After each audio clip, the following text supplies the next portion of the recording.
中華5000年，由魏便利主持，張偉國撰稿，鄭啟明、葉世雄編導。蘇武牧羊。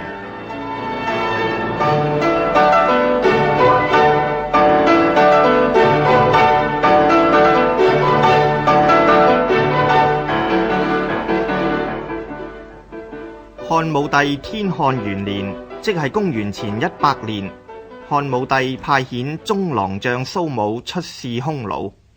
蘇武係長安附近杜陵縣人士，父親蘇建曾經跟隨大將軍衛青北伐匈奴有功，封平陵侯。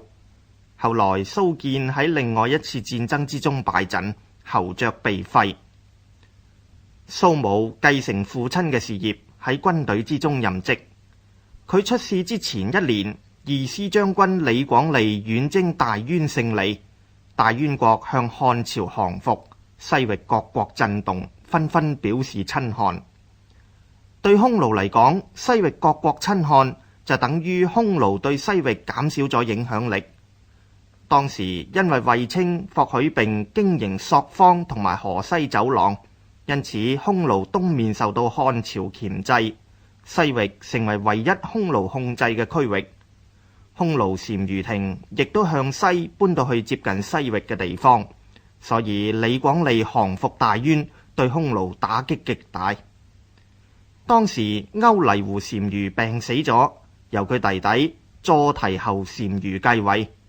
新單於恐怕漢朝乘勝攻伐，表示願意同漢朝和解，仲釋放以前拘留喺匈奴境內嘅漢朝使臣郭吉、路充國等等10幾人。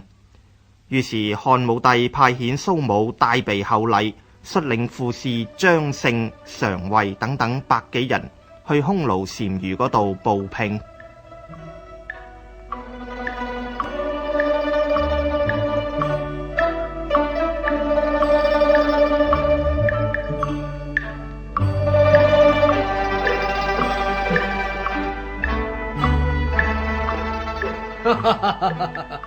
漢使臣，漢天子送嚟嘅禮物，我匈奴人非常之感謝。單於，漢天子希望能夠同單於修好。當然，我年紀輕，點敢唔尊敬漢天子？更何況漢天子係我嘅老丈人添。單於既然願意同漢修好，就最好不過啦。如今大漢二師將軍已經降服大宛國，大宛國王派遣使子到長安，單於亦都應該效法呢。漢使臣，我匈奴又點同大宛國啊？我匈奴南有大漠，北有臣服咗嘅丁零同渾餘人，匈員騎士數十萬，單於有上天庇佑。匈奴係天之驕子，匈奴單於與漢天子各自統率百姓，我匈奴又點可以同大宛呢啲小國一樣向漢天子稱臣啊？單於不妨細心考慮啊！漢使臣，默讀單於嘅時候，漢高祖曾經與匈奴和親，將公主嫁俾我匈奴單於。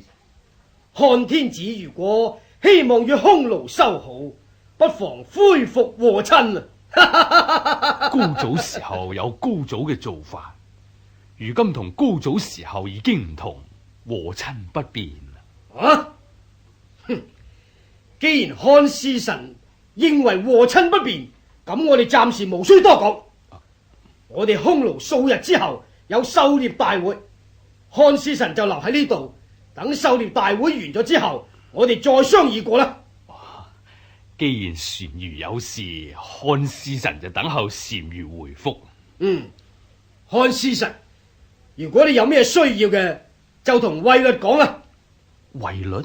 冇錯，衛律係當年跟隨漢朝速野侯趙破虜投降我匈奴嘅漢將。如今係匈奴嘅丁零和，係我嘅左右重臣。我去狩獵，呢度嘅事全部交由衛律處理。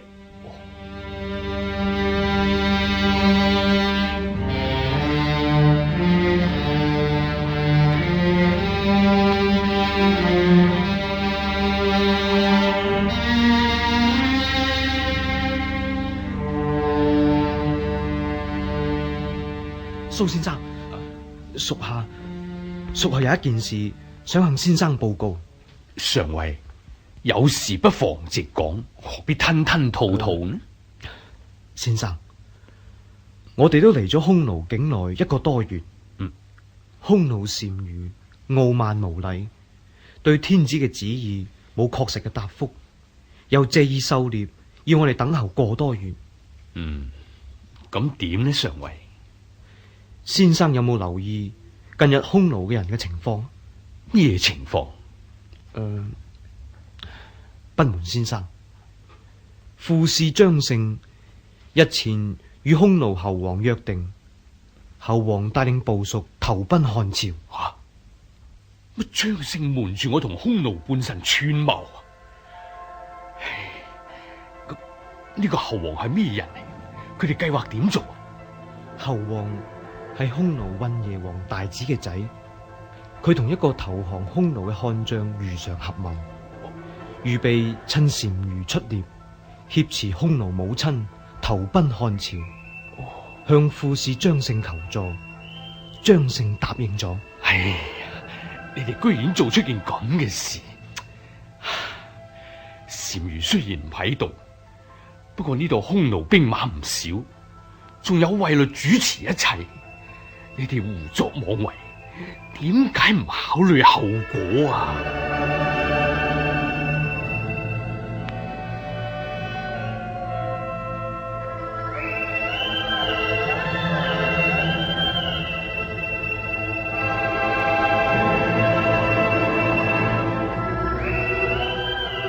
蘇先生，蘇先生，不得了啦，不得了啦！點啊，上尉？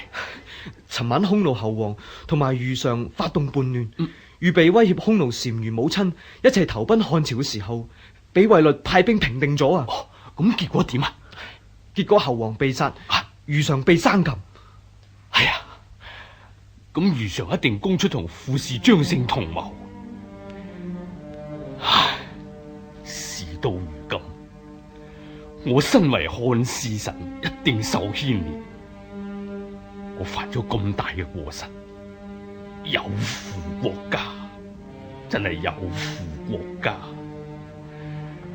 唉，我蘇武只有一死。蘇先生，唔好咁傻啊！我蘇武屈節欲命，仲有咩面目生還歸漢？人嚟啊！人嚟啊！蘇子興自殺啊！快啲救人啊！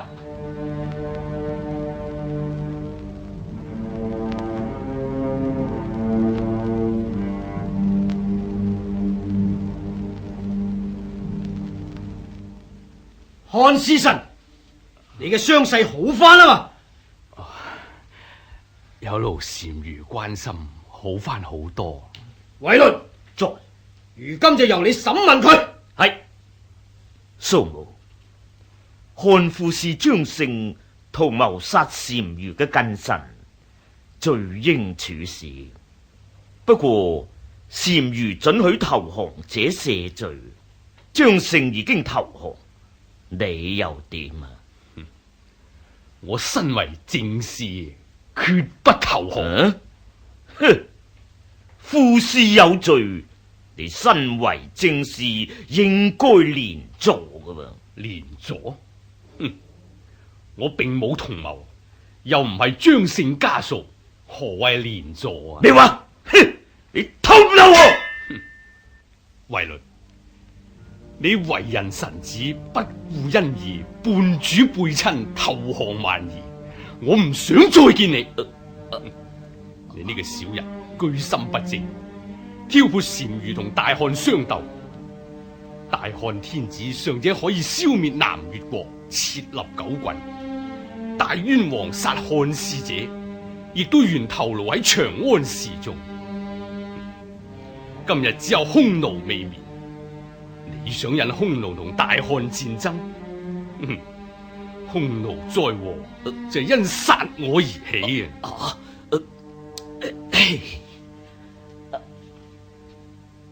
啟稟單於，蘇武唔肯投降，仲助紂單於添。我知道啦，人嚟，將蘇武送去北海無人之處，俾啲洋弓佢，直到楊公有羊奶出之後，先至放佢翻去。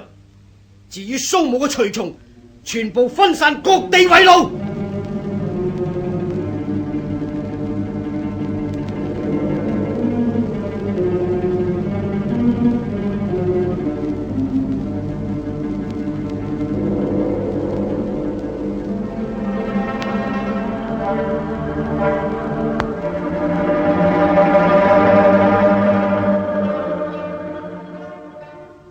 因為蘇武嘅副使張勝協助匈奴侯王叛變，蘇武因此被牽連。匈奴單於將佢拘禁，遷徙到北海牧羊。所謂北海，即係而家蘇聯西伯利亞境內嘅貝加爾湖。呢一個湖係全世界最深嘅湖，面積非常之大，而且接近北極，冬天天氣嚴寒。漢武帝時代，北海附近係丁零人游牧嘅地區。丁零係附屬匈奴嘅游牧民族，又叫做高居。有一啲歷史學家認為，漢代嘅丁零人就係南北朝至隋唐時代突厥人嘅祖先。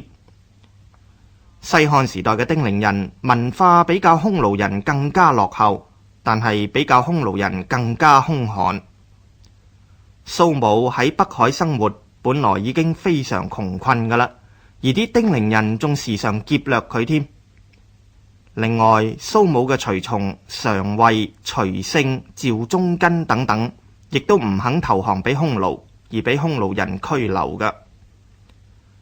喺蘇武俾匈奴拘留嘅第二年，漢將李陵戰敗投降匈奴，單於任命李陵做右教王，有權參與討論大事，亦都可以知道漢朝方面嘅消息。10幾年之後，有一次，李陵奉匈奴單於之命去北海地區，遇到蘇武，李陵置酒設樂招待蘇武。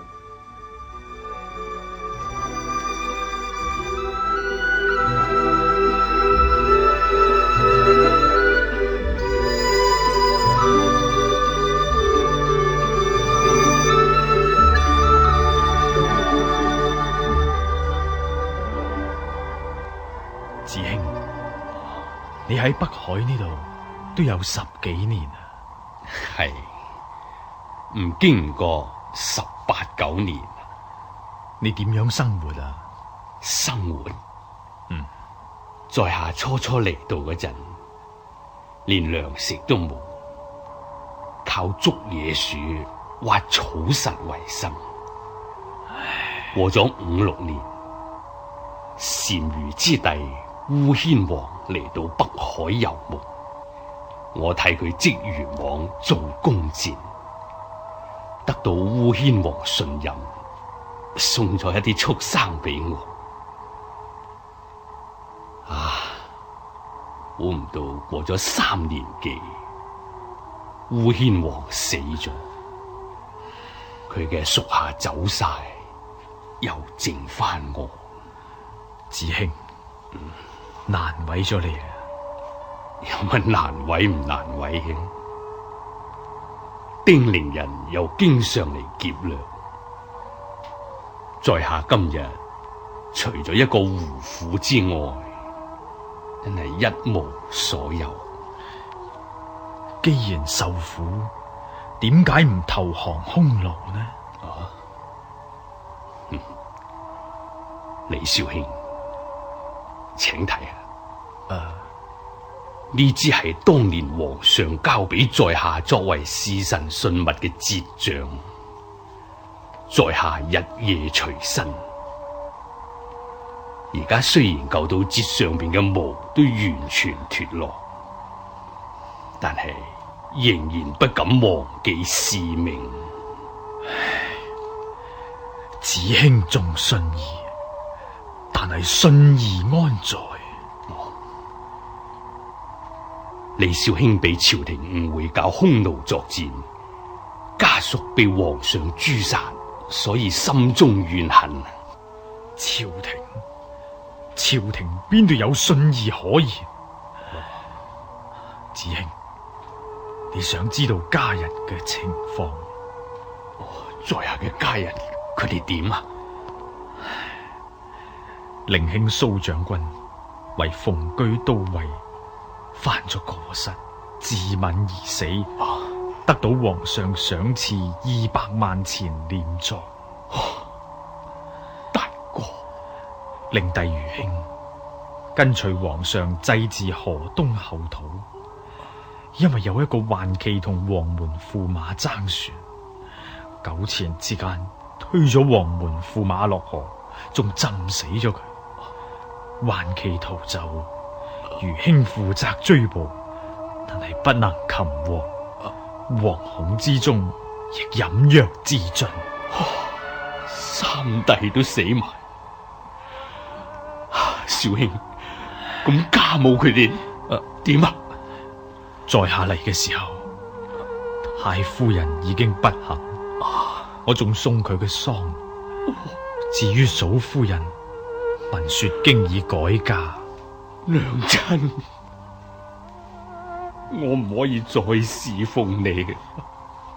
子慶兩位靈妹，仲有2女1男，事隔10多年，在下都唔知佢哋嘅下落。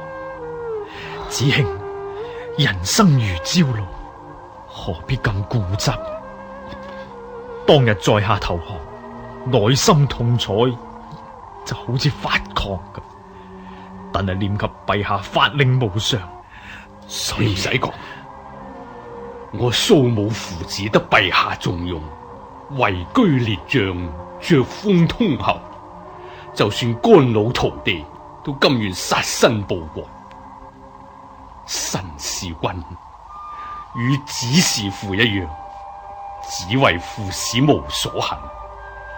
我蘇武已經下定必死之心。蘇君義士，我李陵同衛律之罪，上通於天，喺蘇君面前太慚愧。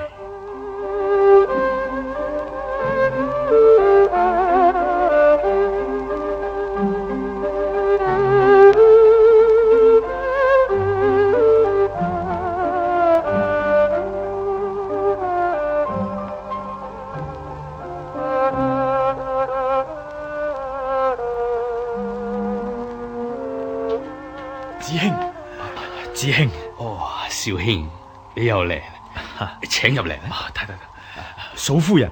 哦，胡婦同小兒通過去河邊吸水啊。係呢，少兄有咩事賜教啊？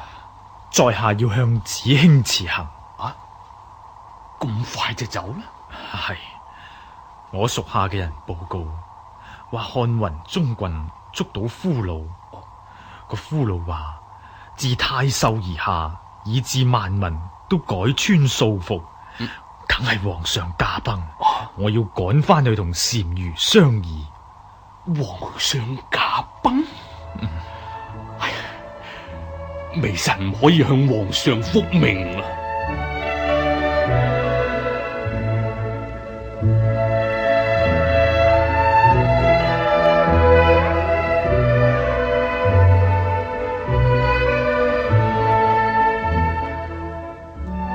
漢武帝駕崩，由大將軍霍光、左將軍上官桀輔助年幼嘅漢昭帝。霍光係李陵嘅好朋友，所以趁機會派李陵嘅同鄉任立正等等3個人出使匈奴，想勸李陵回朝。另一方面就查訪蘇武等人嘅下落。任立正呢一班人去到匈奴單於庭。當時坐提侯單於已經死咗，佢個仔胡六姑單於在位。單於派衛律李陵招待漢使臣。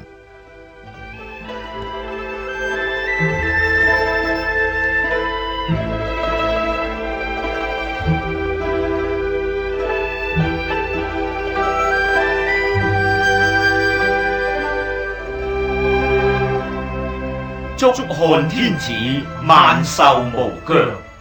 飲杯。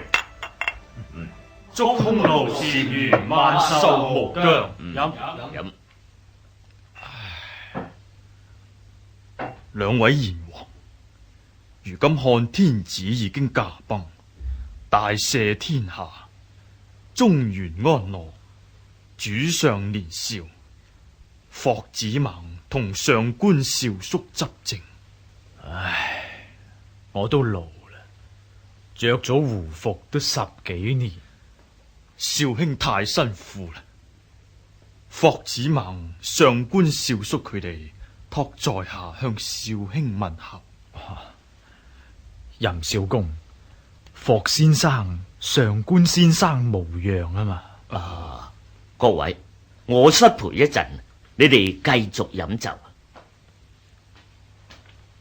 少卿，如今衛律離開咗，在下都唔怕講。霍先生希望少卿來歸故鄉，保證無憂富貴。歸故鄉係就係好易，但係仲有咩疑問呢？剛才在下見先生不停摸住刀環，唔係有歸還之意咩？我李陵已經受辱一次，恐怕再次受辱。算啦，大丈夫不能再辱。冇錯，少卿講得啱，你哋無謂再勸佢。賢者不獨居一國，昔日范蠡遍遊天下，亦受後人讚頌。少卿講得啱。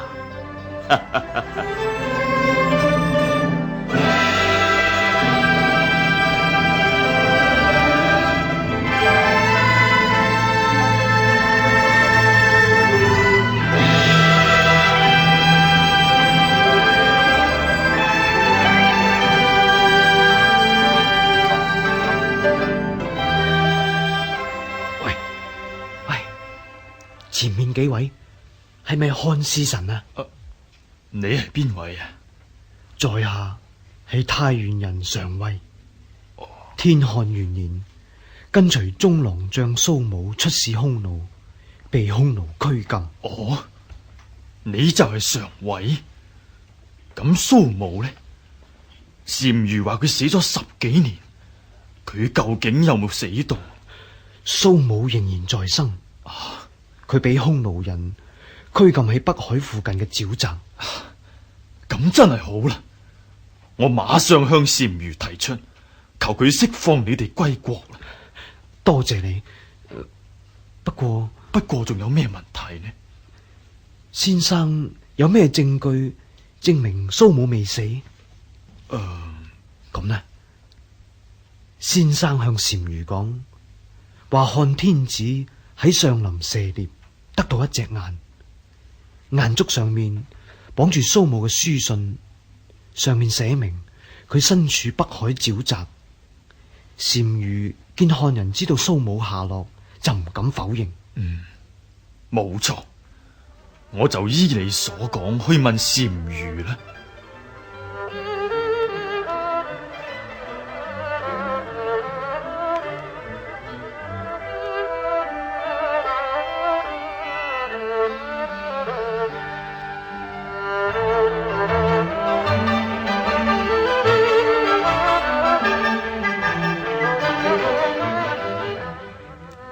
蘇武終於喺漢昭帝始元6年被匈奴釋放回國，一齊被釋放嘅仲有常惠、徐勝、趙忠根幾個人。佢哋俾匈奴拘禁19年，終於恢復自由，白髮還鄉。漢宣帝神爵2年，即係公元前60年，蘇武病死咗，享年80幾歲。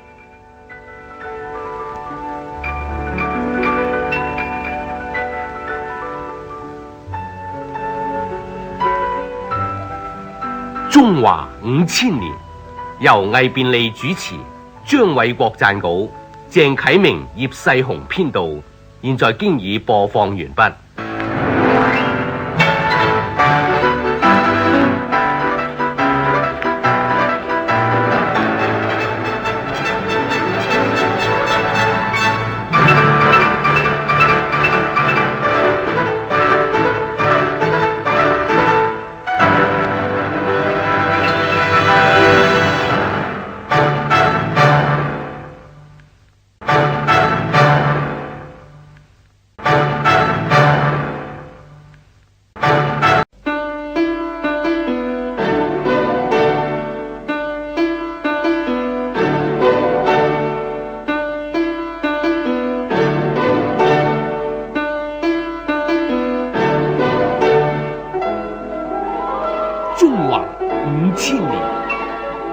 魏便利主持，張偉國撰稿，鄭啟明、葉世雄編導。霍光攝政。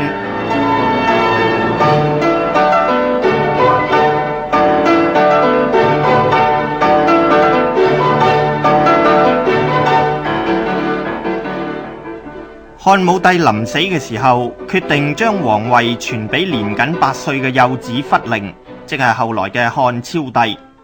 由於皇太子年幼啊，所以漢武帝臨死之前委託親信，即係侍中奉居都尉霍光同埋侍衛匈奴人金覓帝、侍衛羽林騎門郎出身嘅太僕上官桀，仲有擅長理財，替漢武帝主持財政40-50年嘅首宿都尉桑弘長呢4個人輔助少主，於是開創咗漢代由皇帝親信輔政嘅慣例。漢代政治喺漢武帝以前，丞相、御史大夫、九卿係政府首長，唔淨止處理一切行政，而且有決策權。遇到有重大問題，皇帝必須召集公卿列侯開會商議嘅。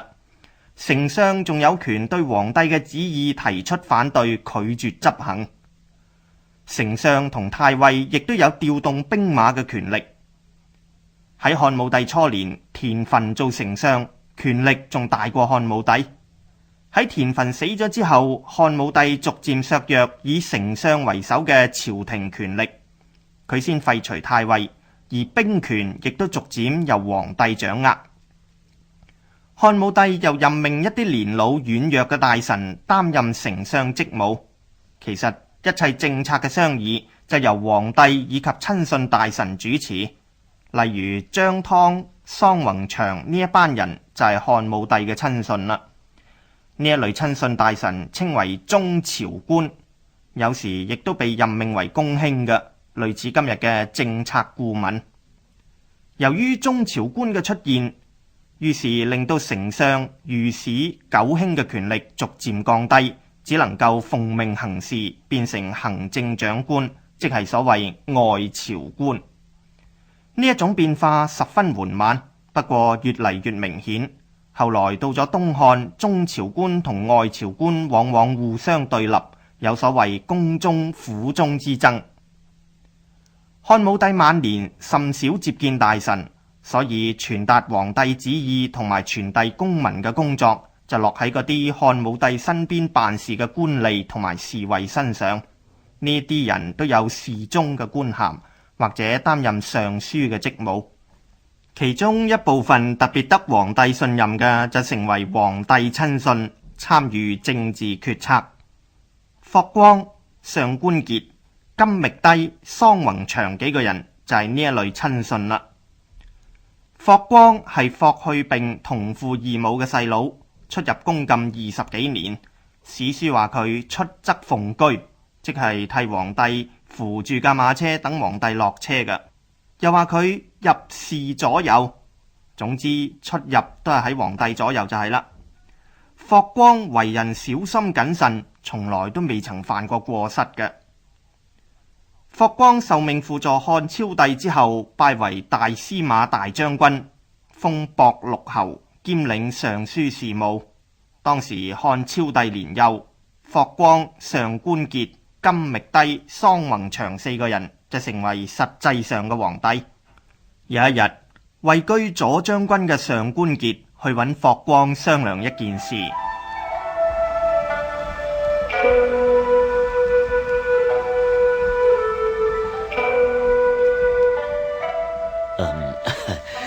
大將軍，在下有件事想同大將軍商量下嘅。左將軍，有事請講。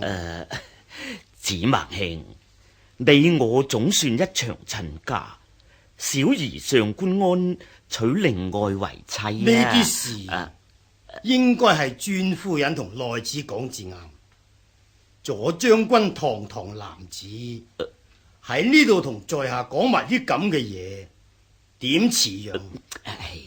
子孟兄，你有所不知啦，我哋嘅兒女生咗一個女，今年已經6歲，而皇上今年11歲，年齡相當，可以納為皇后啊。皇上年紀尚輕，唔需要咁快立皇后。乜大將軍咁都唔明噶？嗱，如果我哋嘅孫女做咗皇后，大將軍就係皇后嘅外祖父，而在下就係皇后嘅祖父。咁到時咯，就更加方便同心協力輔助幼主。皇上遲早都要成婚噶啦，咁遲幾年早幾年啊，有咩唔同？係咪？都係遲啲再提。好啦，唔提就唔提啦吓。近來皇上大旨鄂邑長公主就同我提起，希望封丁外人為列侯，唔知大將軍意下如何咁呢？丁外人係長公主嘅情夫，有乜理由封侯？況且漢法規定，非有功者不得封侯。左將軍，你無謂替人理埋啲咁嘅事。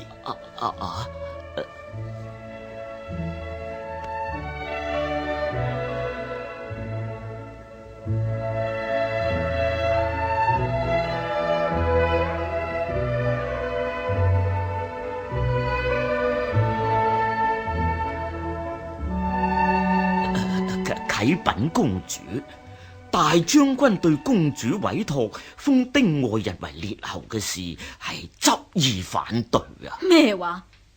豈有此理！霍光太過不近人情啦。須知國家規例，必須以列侯上公主。我守寡多年，丁外人無官無爵，唔通要我孤獨一世咩？請公主息怒。霍光為人嚴肅，佢雖然拒絕公主嘅請求啊，但係微臣另有辦法。係咩辦法？快啲講。係咁嘅，微臣有個孫女，年方6歲。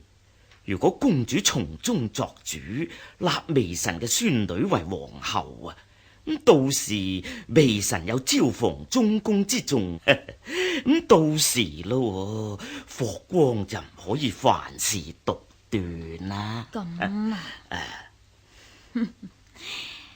咁就易啦。我係皇上嘅大子，宮中事情自當一切由我做主嘅。立皇后嘅事，只要我出一句聲，試問邊個敢反對？係，多謝長公主成全。上官傑，到時你千祈唔好忘記我呢個長公主喎。當然。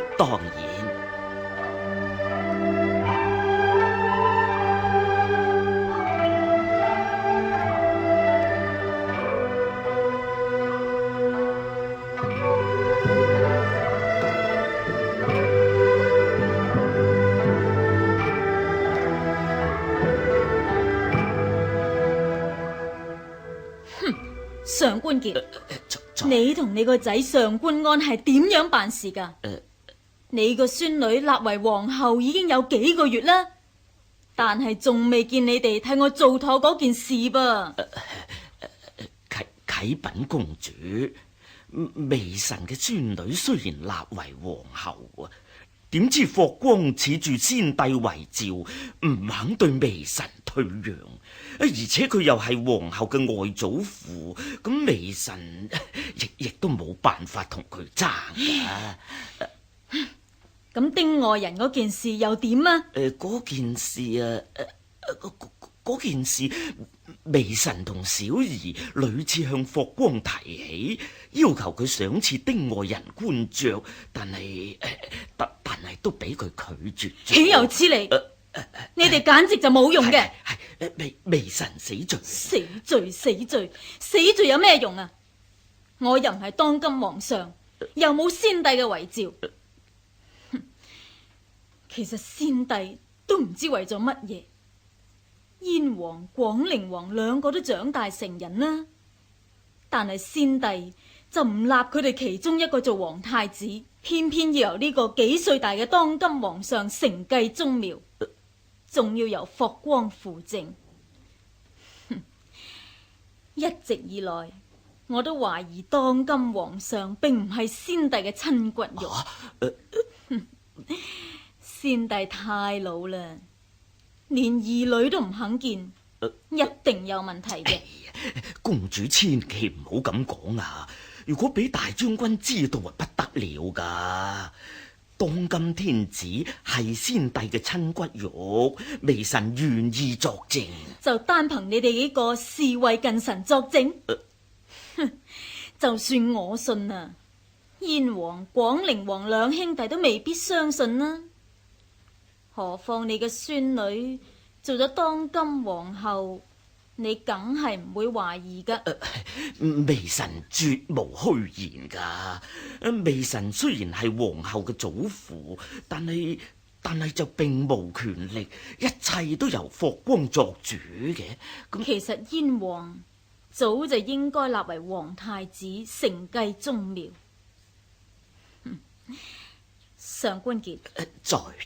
假如你肯協助燕王入長安即皇帝位，你就會成為功臣。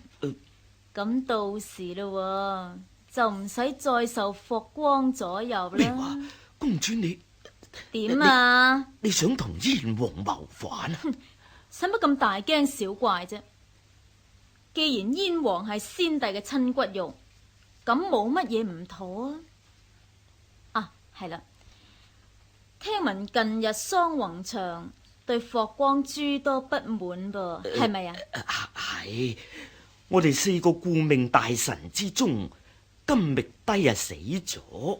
桑宏祥因為霍光近來廢除咗一啲佢制定嘅興財利計劃，又拒絕提拔佢啲子弟，所以對霍光好不滿。呢層當然啦，先帝對桑宏祥一向係言聽計從嘅。點知霍光就話天下空虛，人民要休養生息，非以鹽鐵，罷確鼓，仲話要輕徭薄賦。咁桑宏祥幾十年嘅心血就毀於一旦，佢當然係唔服啦。好。上官傑，你即刻去請桑大夫嚟見我。係，遵命。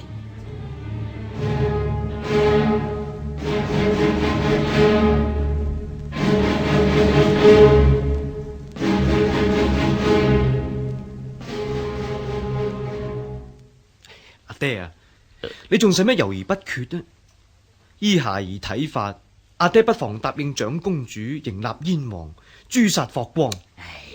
為父仍然有啲顧慮，孫女而家係皇后，一旦有事，恐怕會有不測啊！舉大事嘅人仲顧得咁多咩？獵狗追緊麋鹿，唔通仲顧住白兔？何況皇上一旦變心，皇后有咩保障？呢個機會係百世一時，阿爹無謂顧慮啊！你唔知咁多噶啦。就算燕王立為皇帝，我哋兩父子都未必有咩好處噶噃。阿爹啊，你真糊塗抑或假糊塗啊？我哋利用長公主同埋燕王嘅聲勢鏟除霍光，趁燕王未到長安，阿爹廢咗皇帝，自己即位，到時大權在握，天下人反對亦都反對唔嚟。我哋想咁啊？冇錯。阿爹可以趁霍光休假嘅時候，聯合桑宏祥同埋公卿大臣，假冒燕王上書，轄奏霍光，告佢專權自擅，有不軌之心。前幾日，霍光增加大將軍幕府校尉兵馬，就係證據。轄奏霍光，係，我哋馬上行事。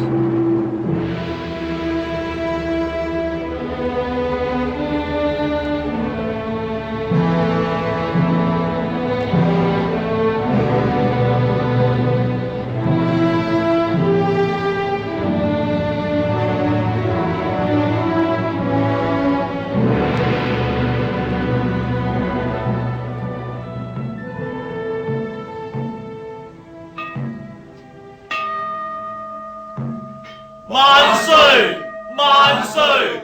萬歲！列位公卿平身。謝陛下。係啦，今日朝會點解唔見大將軍呢？啟稟陛下，因為燕王上書轄奏大將軍謀反，所以大將軍不敢進入啊。哦，咁啊，人嚟，請大將軍入嚟。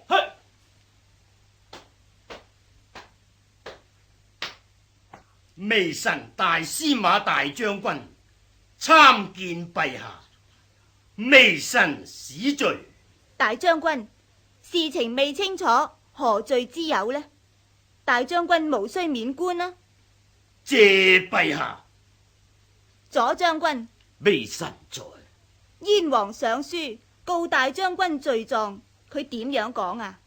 啟稟陛下，燕王書中指出大將軍到廣明亭嘅時候，擅自調動校尉，增加幕府兵，有不軌之心，證據確鑿啊！我知道有人想誣陷大將軍，大將軍係冇罪嘅。呢篇上書係假嘅。假嘅？微臣請問陛下，何以見得燕王上書係假冒嘅呢？左將軍，請問大將軍調兵廣明亭係幾時嘅事呢？10日前。燕國距離長安又有幾遠啊？大約3000里。係啊，假如快馬每日行300里，往來都需要20日啦。廣明亭喺長安附近，燕王點可以咁快知道，仲上書核奏大將軍呢？陛下聖明。謝陛下。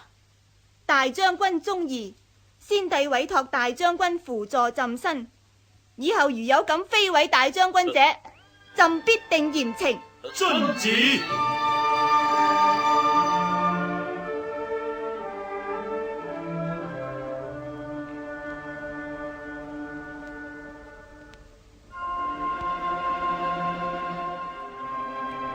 上官桀父子、長公主、燕王、桑弘祥等人合謀打擊霍光失敗之後，又密謀起兵迎立燕王劉誕，聯絡郡國豪傑準備起事。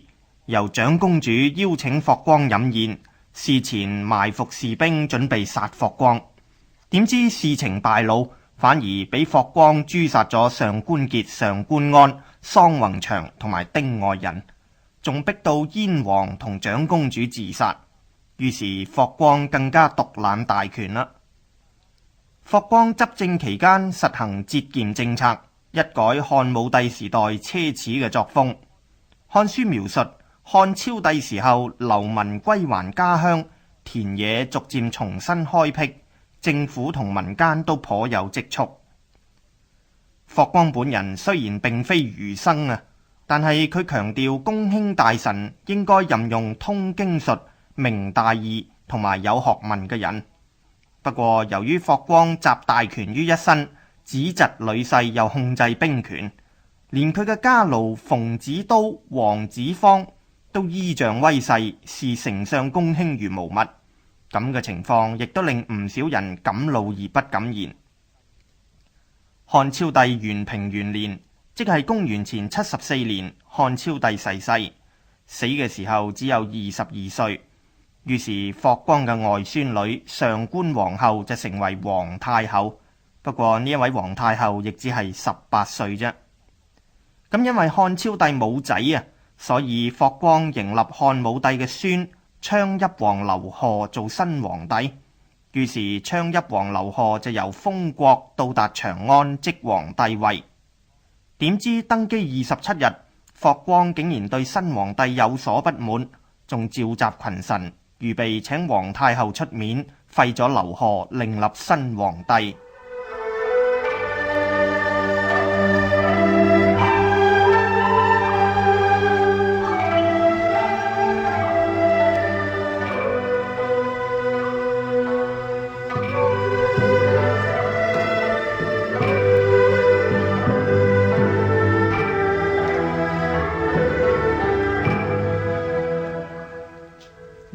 位公卿，孝昭皇帝聰齡崩逝，未有嗣子，在下承皇太后御旨，迎立孝武皇帝孫昌邑王承繼宗廟。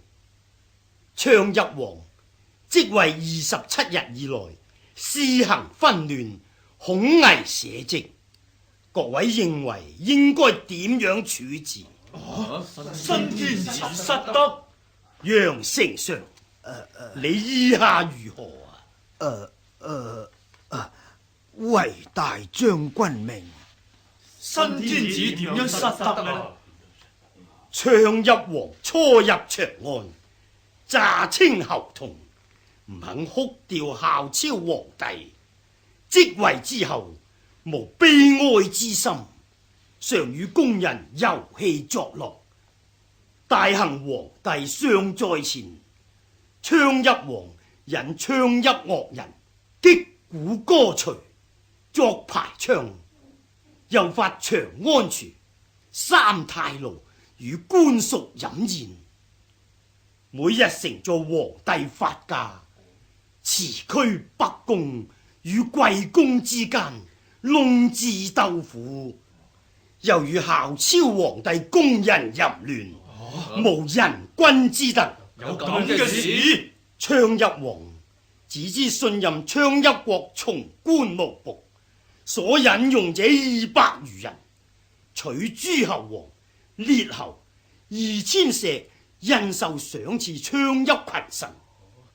文學光祿大夫夏侯勝進諫，竟受補責。昌邑王危亂漢制度，使天下不安。昌邑王真係有咁多過失，列位公卿認為點啊？請大將軍指示。各位，先帝託孤於大將軍，既將軍以天下，係因為將軍忠言，能安流事。如今群下鼎沸，社稷將傾，宗廟有絕嗣之危。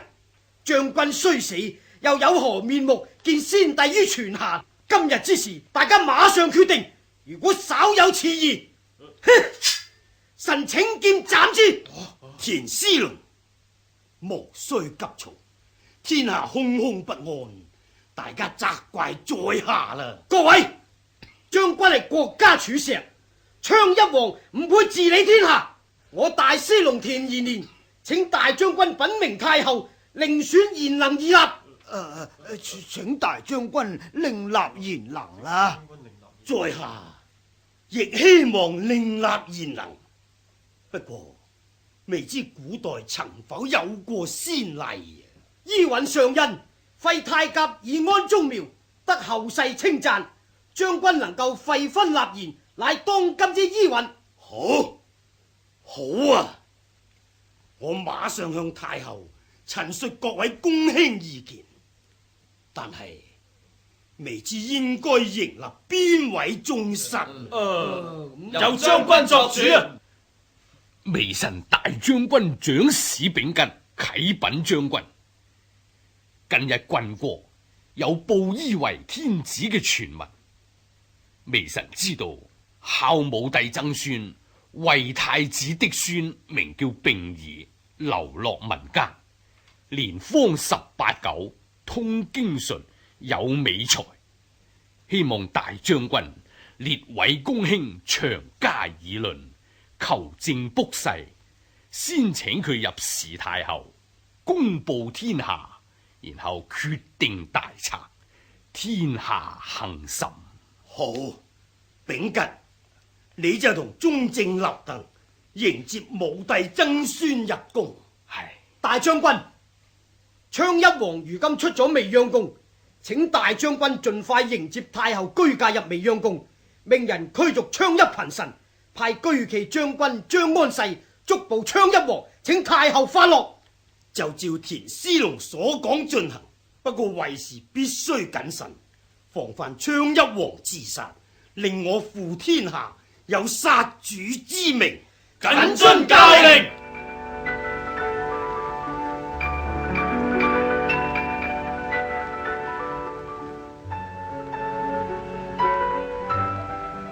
中中華5000年，由魏便利主持，張偉國撰稿，鄭啟明、葉世雄編導。現在經已播放完畢。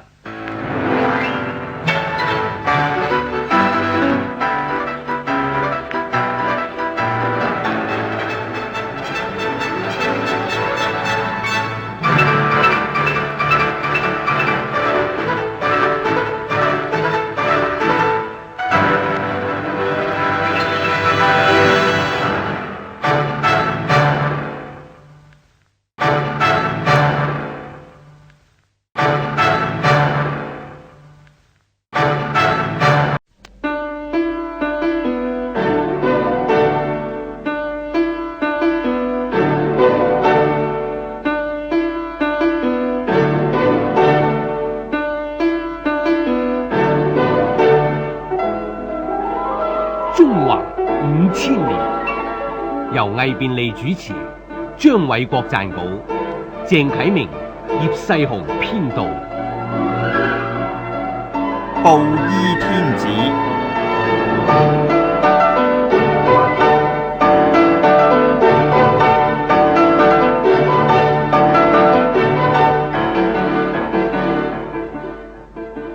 漢昭帝英年早逝，執政嘅大司馬大將軍博陸侯霍光迎立昌邑王劉賀做皇帝。劉賀即位27日，霍光借口昌邑王荒淫無道，由皇太后上官氏出面廢咗昌邑王。上官皇太后係霍光嘅外孫女，當時仲未夠20歲，一切權力其實係掌握喺霍光手中。當時嘅朝廷重臣，例如丞相楊敞、御史大夫蔡頤，都係年老懦弱嘅人，當然服從霍光嘅意旨啦。於是霍光迎立流落民間嘅漢武帝曾孫，即係前皇太子劉據嘅孫劉病已做新皇帝。劉病已就係後來嘅漢宣帝。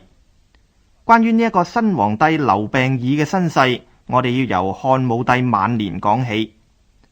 喺劉病已出世冇幾耐嗰陣，由於祖父皇太子劉據起兵誅殺漢武帝嘅親信江充，搞到兵敗自殺，亦都牽連全家要處死。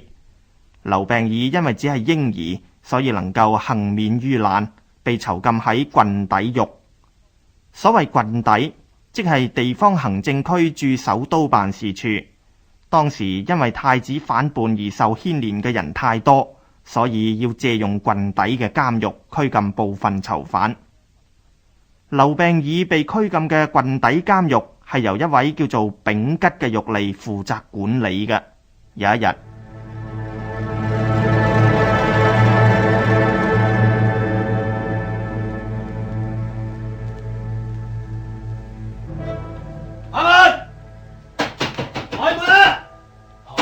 邊位啊？邊位啊？嚟啦嚟啦！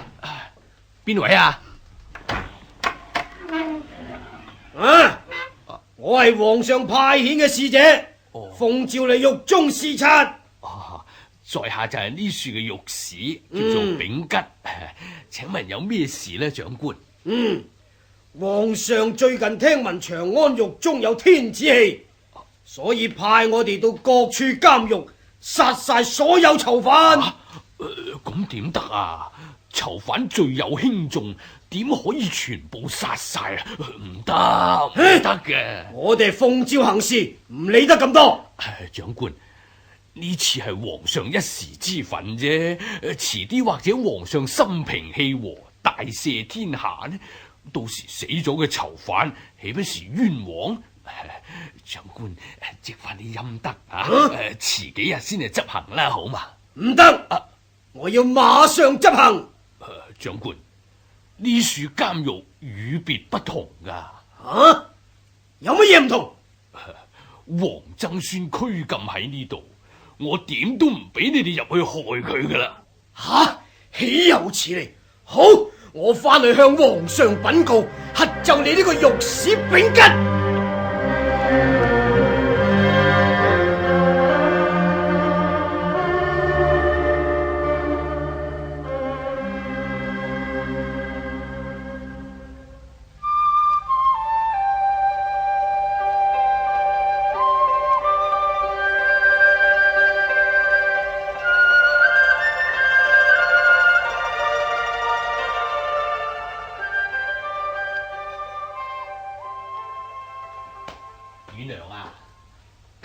阮娘阮娘，丙大人，慈兄呢？你又嚟睇黃曾孫啊？係啊。佢喺裏邊瞓着咗啦。哦，唉，10幾年啦，真係辛苦咗胡大嫂你同郭大嫂兩位啊。應該嘅，其實你仲辛苦啦。自從黃曾孫送入監獄，丙大人你就派我哋2個女囚徒照顧黃曾孫。到我哋刑滿出獄，你仲自己出錢僱用我哋做魚糧。皇上派人殺啲囚犯，你仲唔顧危險擋住嗰啲使者。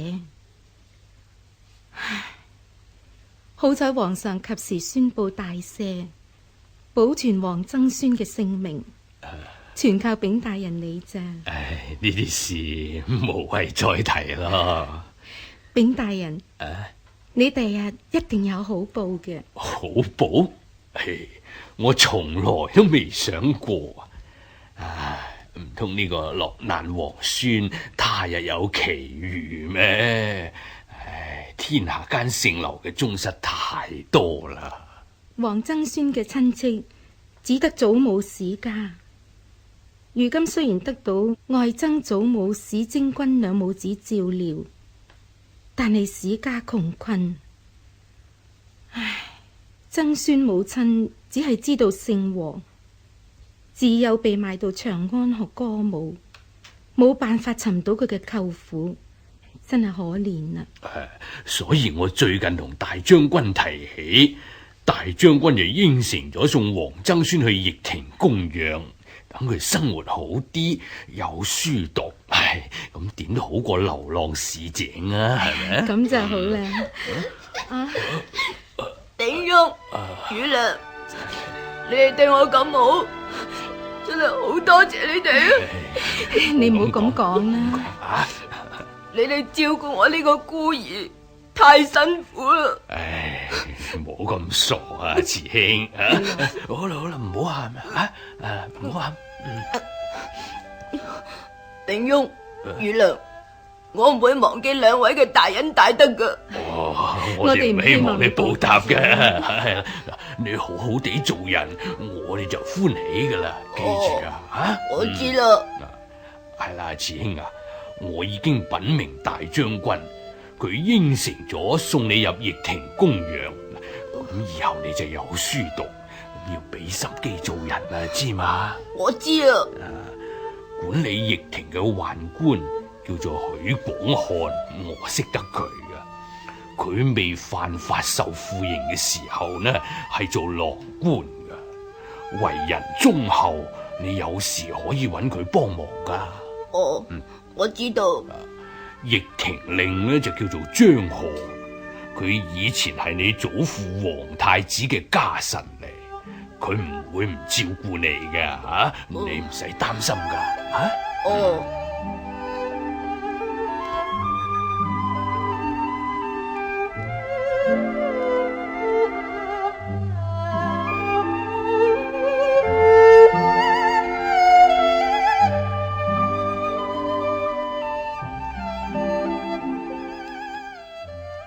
黃曾孫劉病已得到當時做大將軍長史嘅丙吉幫助，送入掖庭撫養。所謂掖庭係漢代宮廷之中僕役、宮女、宦官居住嘅地方。黃曾孫喺掖庭生活，起碼就無需憂慮衣食，但係地位就比唔上一般皇族啦。逢時過節先至有機會跟隨其他劉氏宗室朝見漢昭帝。佢平日都算用功讀書，譬如跟東海人福仲雍學習詩經啊咁。佢又喜歡四處遊歷，長安附近嘅地方佢都走遍，有遊俠之風。佢又熟悉民間嘅奸邪同埋吏治得失。幾年之後，黃曾孫已經16、17歲啦。有一日，掖庭令張賀同埋管理掖庭嘅宦官僕室媳夫許廣漢商量一件事。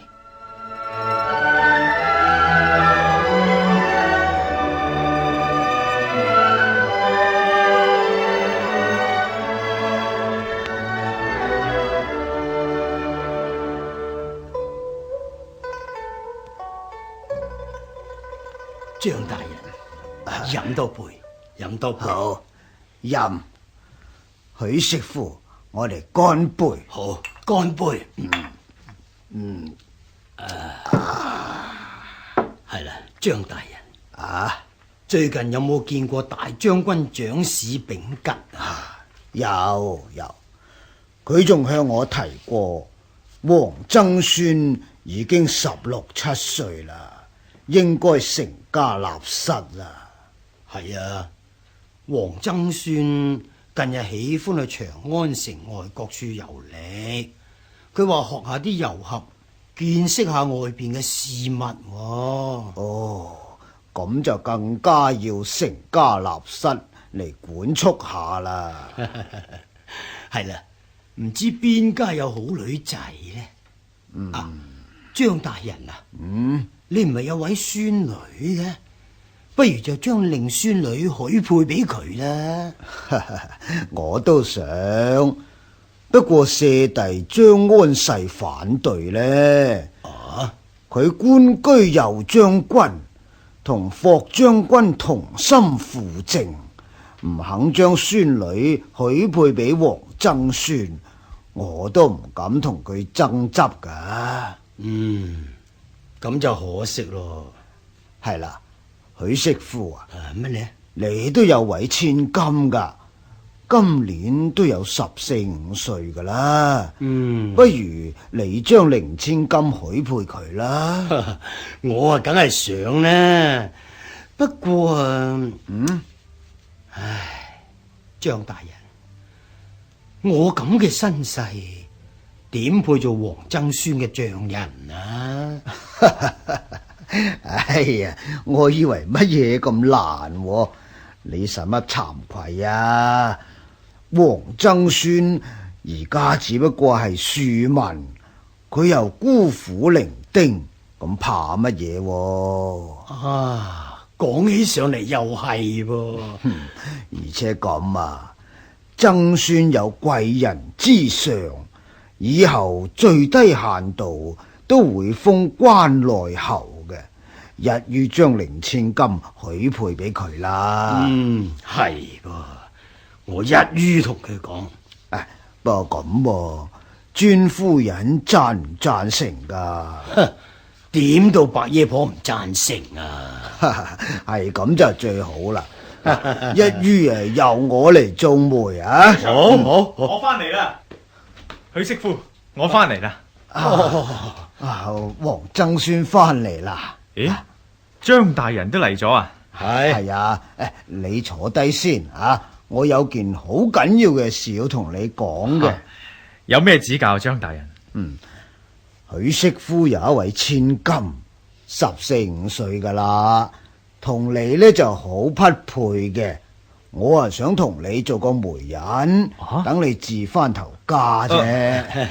許媳婦許配千金俾我，係來，快啲叫老丈人啦。老丈人，好。老丈人，咩事啊？我係受過腐刑嘅人，王曾孫他日出人頭地，唔好忘記我哋父女啊！小婿不敢。係咯，唔會嘅，你放心，唔會嘅。老丈人，呢度有一把銅劍，係小婿隨身佩戴，小婿送俾老丈人。珍惜故劍，如同珍惜故人。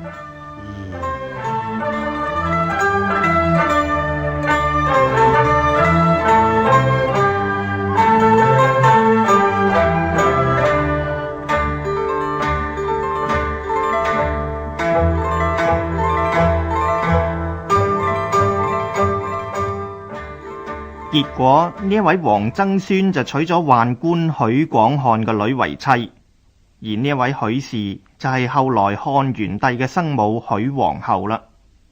大概1年之後，漢昭帝逝世，霍光廢咗昌邑王，跟住聽從曾經做過大將軍長史、拜光祿大夫給事中嘅秉吉建議，迎立王曾孫劉病已，仲改名做劉詢。即係後來嘅漢宣帝啦。漢宣帝即位初期，一切政務仍然由大司馬大將軍霍光決策，丞相先後由楊敞、蔡頤、韋彥擔任。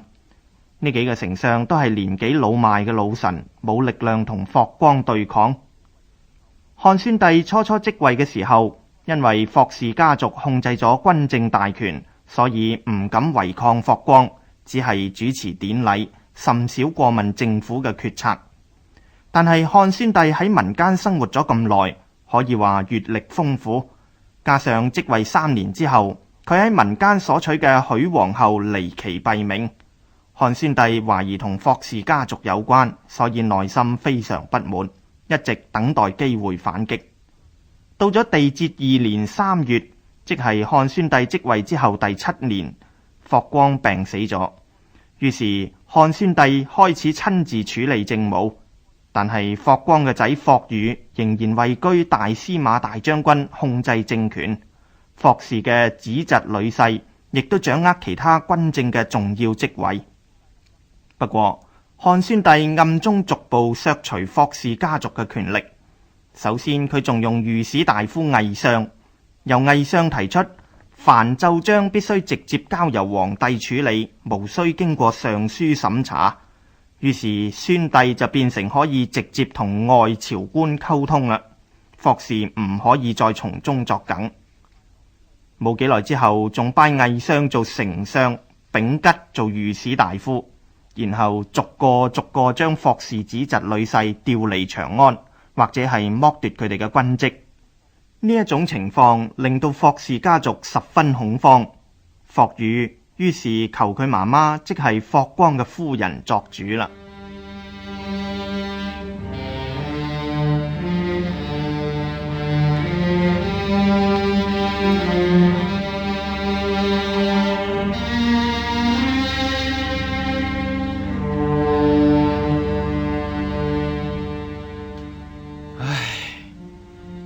近1-2年，皇上越嚟越唔將我哋霍家放在眼內啦。唉，皇上雖然係我霍家所立，但係今日唔同大將軍在生嘅時候啦。娘親，唔通你一啲都冇辦法？皇上信任丞相魏相，更變大將軍所立嘅法令，將公田賜俾百姓，又發揚大將軍過失。近日好多儒生上書彈劾我霍家，話我哋兄弟驕肆，危害宗廟啊！呢啲係虛言嚟啫，冇實證，皇上係唔能夠隨便入我哋罪嘅。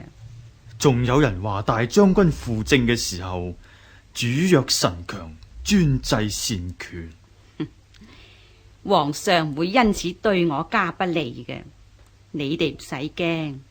不過我家子弟諸世多數行為不檢，陛下可能借詞處罰我哋噃。呢啲係小事啫，我哋霍家有咁大功勞，如果皇上因呢啲小事對我哋不利，就會受天下批評㗎啦。我哋唔會因此失勢嘅。咁就係，不過娘親，仲有一件事，如今民間盛傳霍家以前毒殺許皇后。娘親，有冇咁嘅事啊？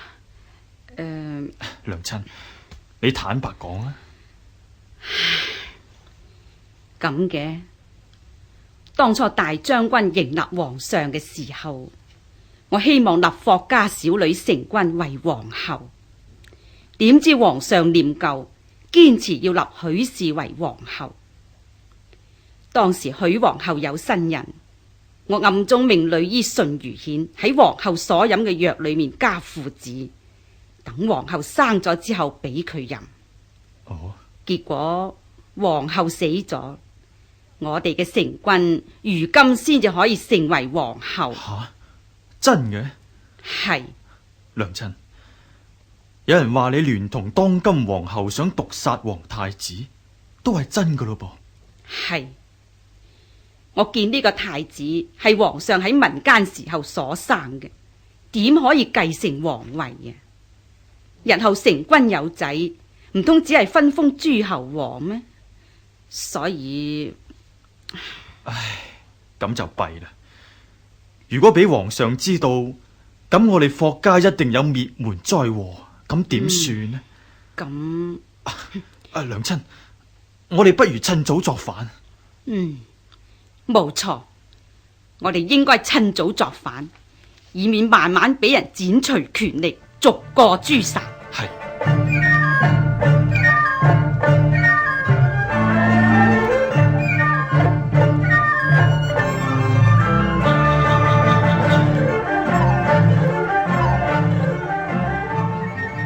丙庸，霍光嘅宗座終於俾朝廷誅滅，罪有應得。係啊，全靠長安男子張璋等人告密，然之後先至可以揭發霍氏陰謀。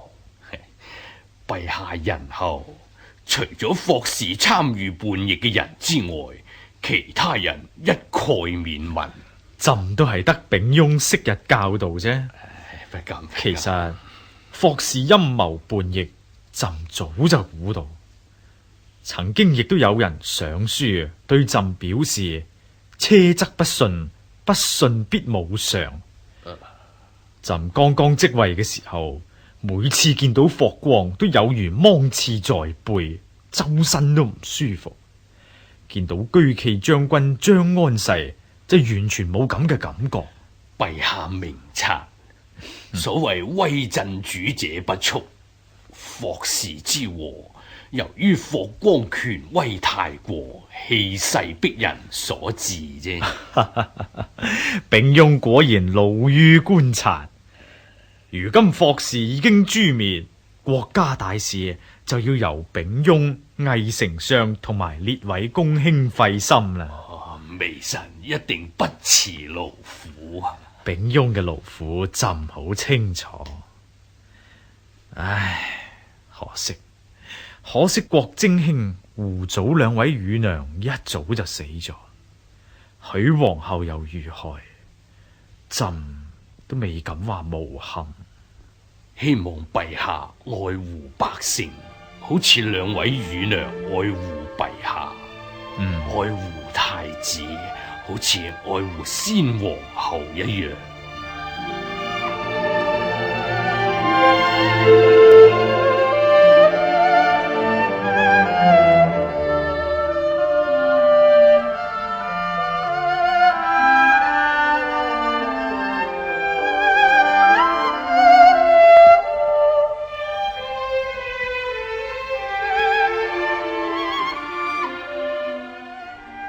漢宣帝重用丞相魏相同埋御史大夫丙吉。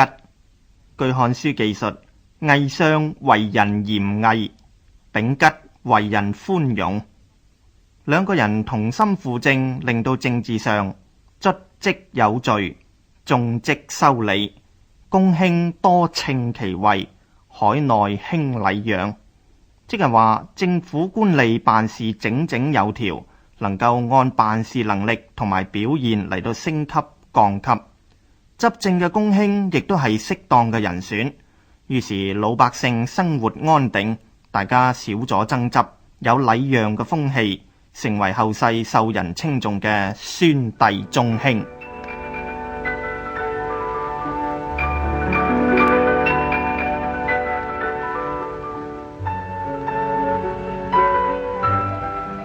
中華5000年，由魏便利主持，張偉國撰稿，鄭啟明、葉世雄編導。現在經已播放完畢。